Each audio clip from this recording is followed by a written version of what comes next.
Welcome to the United Empire of Israel, where we explore the mysteries of history. The American Revolution is a tale of defiance.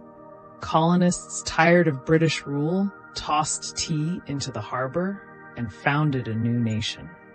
Yet, given the vastness of the British Empire, their acceptance of defeat is puzzling. Did they attempt a comeback? Almost, but it took nearly a century. As the British military withdrew post-Revolutionary War, there was notable support for the fledgling republic. Some British newspapers, especially those outside elite politics, praised America as a new order for the ages. The Westminster Chronicle even referred to Americans as brethren. Even loyalist publications showed respect for leaders like George Washington. George Washington was admired, with Scott's magazine praising his sense and integrity. Some Britons accepted the loss of the colonies, yet a British military presence persisted in America. 6 forts in the Great Lakes region remained until the Jay Treaty in 1796. These forts were reoccupied during the War of 1812, the so-called Second War of Independence. The War of 1812 saw the British burn the White House, but they never truly aimed to reconquer the U.S. While Americans labeled it a second Revolutionary War, the British saw it as either an American bid to annex Canada or a minor skirmish amid the Napoleonic Wars.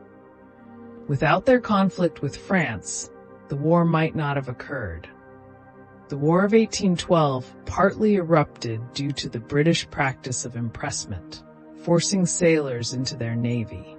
British ships often seized English sailors from American vessels, and without proof of U.S. citizenship, American sailors were at risk too. However, the war concluded without any U.S. territory being annexed, with British interference resurfacing only during the Civil War. Thanks for watching. Subscribe for more insights. The South's King Cotton Doctrine claimed that Britain's reliance on Southern cotton would compel them to back the Confederacy against the Union. British elites considered supporting the South, and shipyards constructed 5 ships for them, including the CSS Alabama. After the war, London compensated the U.S. with $15.5 million for these actions. Tensions escalated in autumn 1861 when Captain Charles Wilkes of the U.S. Navy seized a British ship, detaining 2 Confederate diplomats heading to Europe. This incited British fury, prompting military readiness, with 11,000 troops positioned at the Canadian border and a fleet prepared to seize New York City. The crisis subsided after President Lincoln arranged the diplomats' release. During the Civil War stalemate, British politicians contemplated intervention if the conflict persisted. However, after Confederate General Lee's defeat at Antietam, British support dwindled. Though Britain nearly reclaimed American soil, America held its ground.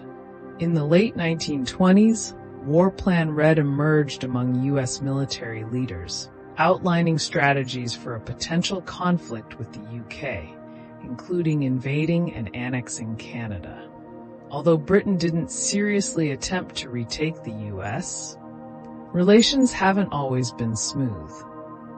Fortunately, conflicts have been avoided, as Canada often finds itself caught in between when the U.S. and Britain consider war. Thank you for watching. If you enjoyed this, please subscribe or support me on Patreon to help explore more intriguing historical stories. I'm thrilled to embark on this YouTube journey and eager to create engaging content for you. Your support is invaluable in making this channel thrive. If you enjoyed this video, please give it a thumbs up and hit the bell icon for updates. Thanks for watching, and join me next time for another exciting side quest.